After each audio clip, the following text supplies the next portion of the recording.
going to get up. Sneaky himbo time for Dan Graziano. Here's the question. Who threw the most 40-yard touchdown passes in a season? It's a guess. All I'm thinking about is 07, Tom Brady, Randy Moss, all those bombs, all those records they set. I'm gonna guess Tom Brady. I don't feel good about it. All right, Hembo's over there. Time for the reveal. Survey says, oh. Also Randy Moss. Randall. No, that was so by proxy, no, that was way. Was it? It was Randy Moss. It was. So the connector here is Randy Moss. My random guess before I saw the answer, the rundown was going to be Jeff Blake. Why? Threw a good deep ball. Yeah. Did a lot of them get caught? For a minute they did. Yeah. All right, let's go. Time now for the hurry up with Dan Graziano. Graz, start things off with the Browns. All right, talking about an unsettled quarterback situation, not quite Jeff Blake. The Browns wrapping up minicamp this week. A lot of focus on the reps and how they've been distributed among the quarterbacks. Shedeur Sanders getting pretty much fourth in line most of the week. Kenny Pickett getting most of the reps. Joe Flacco, they feel like doesn't need as many. Watch this come training camp, because this, the Browns have said repeatedly, is only about learning and installing. So good work for Shedeur Sanders, Dylan Gabriel, but they still have to work their way up the depth chart there in Cleveland. T.J. Watt was not at Steelers minicamp, looking for a new contract. 1 year left on his deal.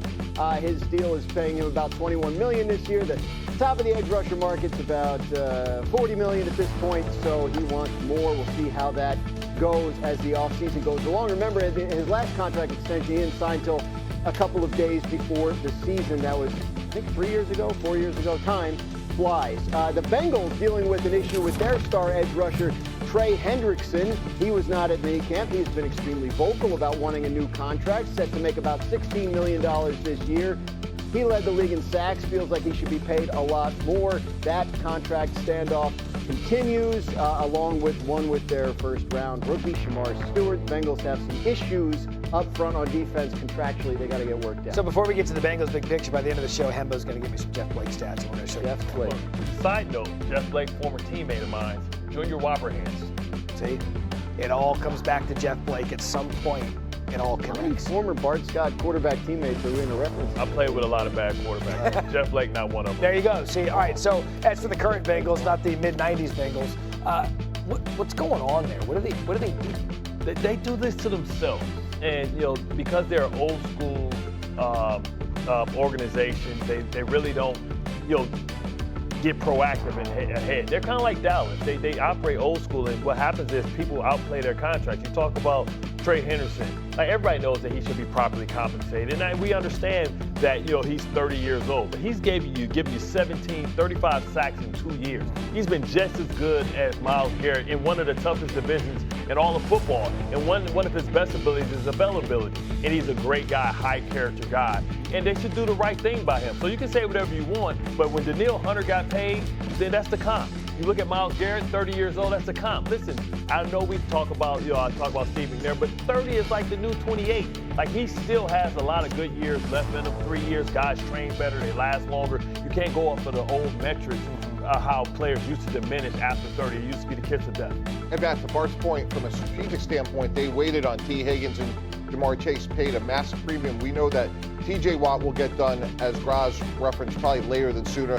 Micah Parsons is going to get done probably later than sooner. So if I'm Cincinnati and I've had this productive offseason up till now, getting those great receivers signed, go ahead and get Trey Hendrickson done right now. You need him. Shamar Stewart is a massive question mark at best as a first-round pick who hasn't played. Hubbard's retired. For them to get to where they want to go, they need Trey Hendrickson. So to me, the best way to take care of the problem in the locker room and save money is to be proactive and get this deal done. Something is, what do you need if you have an explosive offense? You're up by a lot of points. We saw it last year. The defense, we saw it last year. But you need sacks, you need pass rush. Yeah, right. The Bengals future year guarantees give the Bengals front office hives. They can't handle it. For years, they refused to do it. You did a long-term veteran contract with the Bengals. The only guarantee was the signing bonus. They broke that precedent for Joe Burrow, and then they broke it again for Jamar Chase and T. Higgins, who have future year guarantees. Those guys are all 26 when they sign their contract. So the Bengals are sitting here saying, well, 26 is a lot different from 30. We don't want to guarantee money in future years when somebody's maybe past his prime year. You mentioned Danielle Hunter. It was a one-year extension for a little more than $35 million. But he was only there for 1 year. They showed him love. Trey Henderson has been there for 4 years. And Graz, I understand that. I've been there in the front office, and if that's what you feel, that's fine. Then trade him. Say, hey, we can't find a landing spot. We're going to trade you to Team X. We'll get some draft choices. He did ask for a trade. Like, he went out and explored that. They couldn't find a team that was willing to give the Bengals what they wanted and also give Trey Henderson. They're not the only ones that are hesitant to give Trey Henderson a long-term. No. It's plenty of teams that give Trey Henderson a long-term deal. They don't want to give him a first-round draft pick compensation. And if you think I'm that valuable, then pay me. I don't understand. Like, listen, we've been here before with the Bengals. The Bengals is one of these teams, these organizations that have inconsistent success because they get in front of themselves. They should have paid Jesse Bates a couple years ago. Maybe their defense would be a little better if they did that. They should have paid Trey Henderson years ago when they saw he was trending in the right direction. That way they would have got him under market value. But here's the risk in all of this. You've got a quarterback his prime with dominant receivers. You could be wasting that. Yeah, and Matt, as Greedy would like to say, here's some sneaky big news. They have a first-time defensive coordinator in Al Golden who came over from Notre Dame. And right now, Shamar Stewart's not signed. Trey Henderson's not signed. And look, you want to put together, as you said, at a minimum, a representative defense that could close out games. Now, look, it's only mid-June. We have some time here. But if I'm Al Golden, I want to get going in my new scheme. I want these guys here. And to me, if you've done so well with Higgins and Chase, getting Trey Henderson figured out to me was the easiest one of them all. And again, once Danielle Hunter was done, I want to go before TJ Watt. I want to go before Micah Parsons. So I don't know why waiting is going to benefit them. Below Myles Garrett, above Crosby. That's it. That's easy. Where's Danielle Hunter factor? Anyway, look, that's easy. The fact of the matter is, like, you don't hear about trade talks anymore. I think Trey Henderson has made it clear he likes it there, and the Bengals, I think this probably gets worked out. I don't know what the compromise ends up being, but as you mentioned, Mike T, there is time. What's interesting with the Bengals is how we talked earlier about how the Bills prioritize offense in the draft, right? All their first-round picks are defense.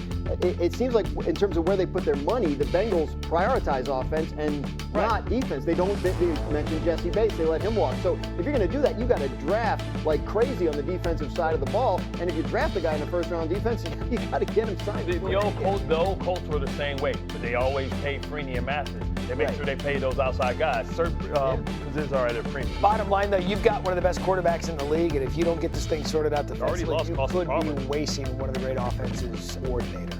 They've been to the playoffs. They've been bounced 8 straight years. Let's start with the relationship between Aaron Rodgers and Arthur Smith. Is that enough to get going right away to get them beyond what we've seen them do the last 8 years? Well, no, because I think there are other issues with the Steelers. I think, the relationship between Aaron Rodgers, what Ben's talking about, they didn't want Russell Wilson to go off script because that caused problems for Russell Wilson and his team the 2 years he was in Denver, the later part of his year in Seattle, or his career in Seattle. So they wanted to make sure that he stayed on script. I don't think that Arthur Smith's going to require that of Aaron Rodgers as much as he did Russell Wilson. Different players, as Roethlisberger said. I think the issue with the Steelers is, are they good enough as a team? Aaron Rodgers is 41. By the time the playoffs start, if they get there, he's going to be 42. Can he stay healthy throughout the season?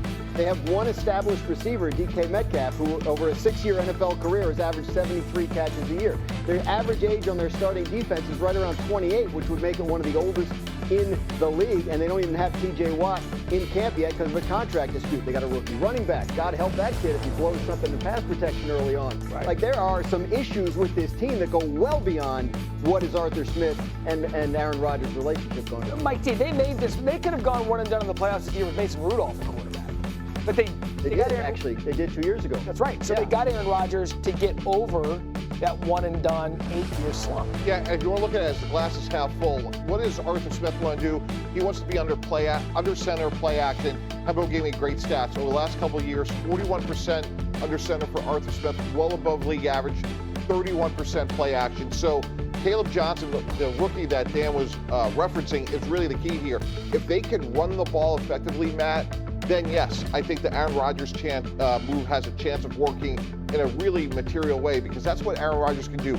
He could turn his back to the line of scrimmage, play action, and then throw with great accuracy. If they can't run the ball, he is a athletically diminished, soon-to-be 42-year-old quarterback who is not in the offseason.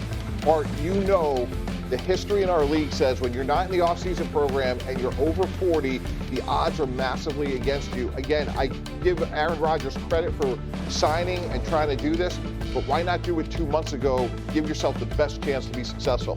Like I keep repeating, I did it with Steve McNair. We signed him June 6th. We went 13-3, was the #1 seed in the AFC. You talk about that rookie running back. Now, you had a Sean Green. And Sean Green was really a spark for us that year when we ran the ball. We know that Iowa can produce those in between the tackles.